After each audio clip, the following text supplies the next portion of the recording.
Shalom sahabat semua yang terkasih, kasih karunia dan damai sejahtera dari Allah Bapa, yaitu Yesus Kristus, melimpah atas kita semua. Haleluya. Beberapa hari lalu saya melihat satu video dari channel non-Kristen yang membahas tentang ajaran Kristen. Tentunya seperti biasa mereka dengan seenaknya membuat asumsi liar tentang ajaran Kristen. Sebelumnya mari kita saksikan video berikut ini. Ini saya mau nanya nih Ustadz.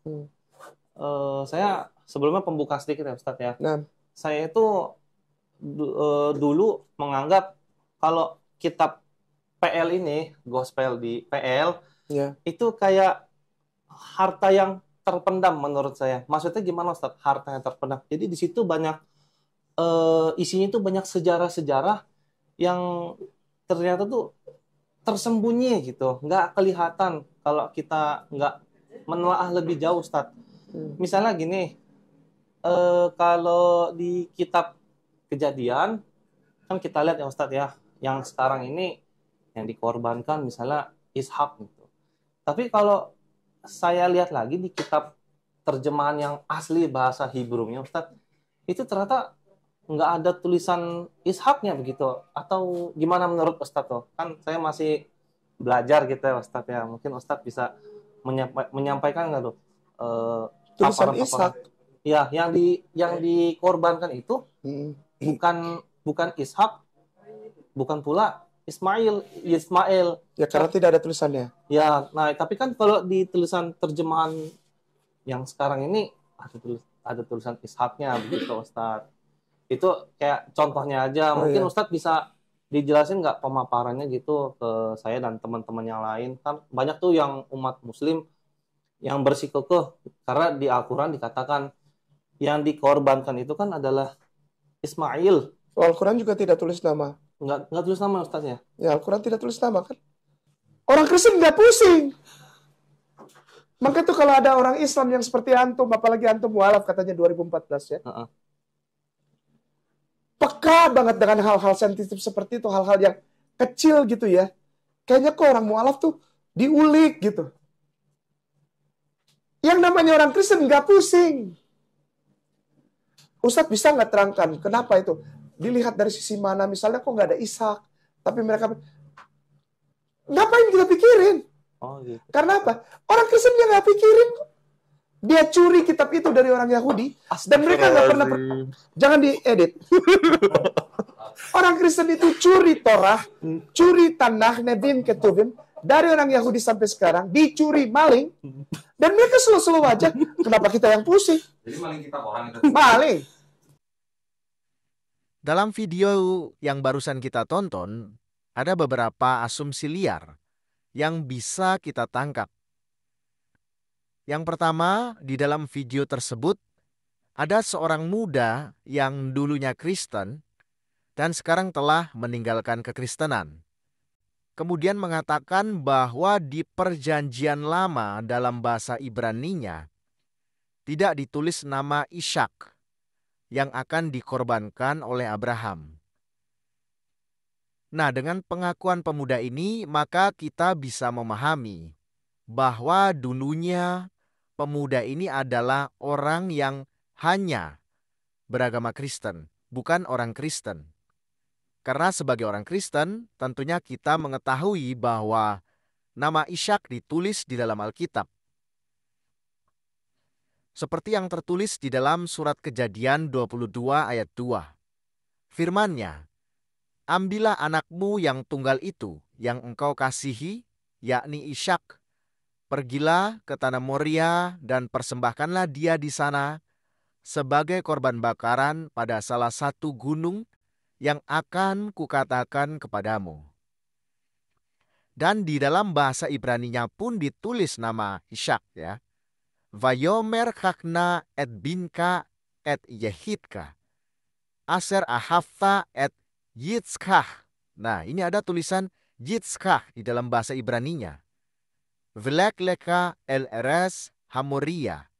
Vaha alehu samleola al-ahad heharim. Aser omar eleka.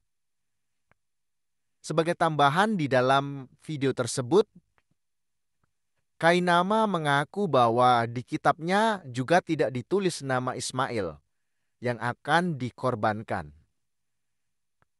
Kemudian asumsi liar yang kedua, Kainama mengatakan dengan terang-terangan bahwa Torah telah dicuri oleh orang Kristen dari orang Yahudi.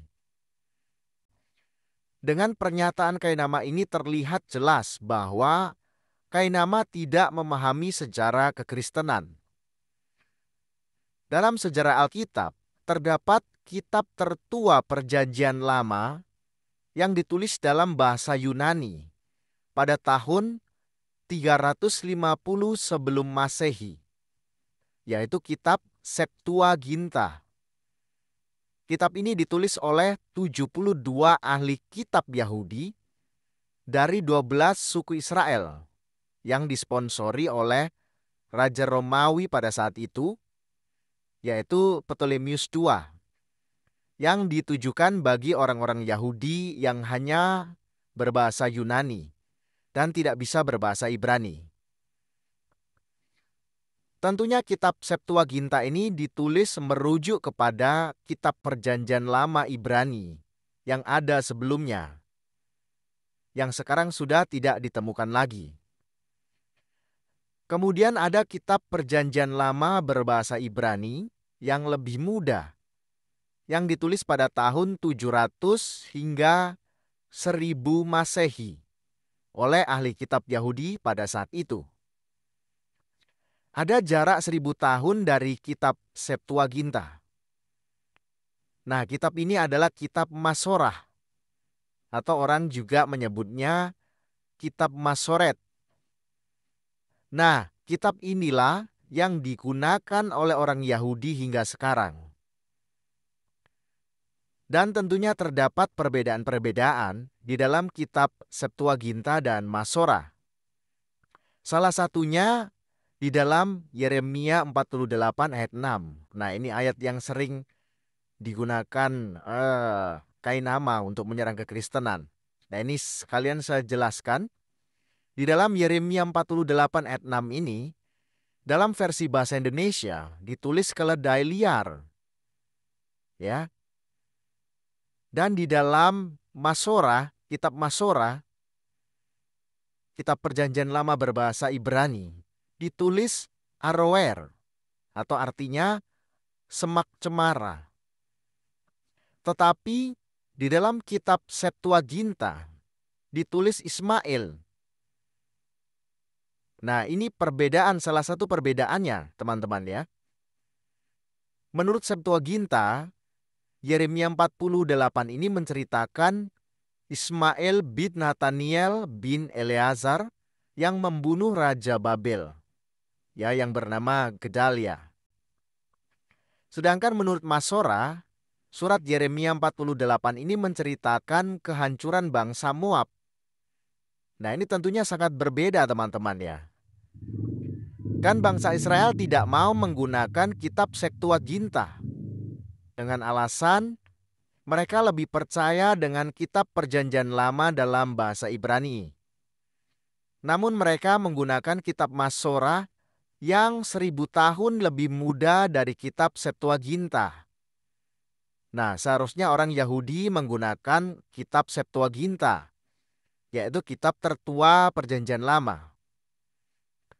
Oleh sebab itu bisa dikatakan bahwa ajaran Yahudi dan Kristen sangatlah berbeda. Dan orang Kristen menggunakan kitab tertua Perjanjian Lama Septuaginta yang ditolak oleh orang Yahudi, bukan kitab Masorah. Jadi orang Kristen tidak mencuri kitab dari orang Yahudi. Lalu di dalam kekristenan, kitab Perjanjian Lama dan Perjanjian Baru adalah satu kesatuan. Karena terdapat nubuatan dan penggenapan dari nubuatan tersebut.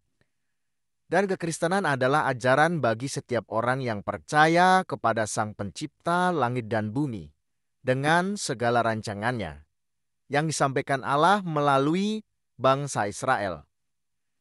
Dan kasih karunia keselamatan dari Allah bukan hanya untuk bangsa Israel, tetapi untuk semua orang.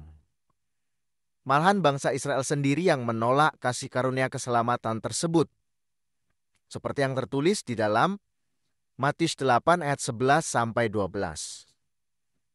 Berbahagialah orang yang lapar dan haus akan kebenaran, karena mereka akan dipuaskan. Matius 5 ayat 6. Yesus Kristus Allah Bapa memberkati kita semua. Haleluya.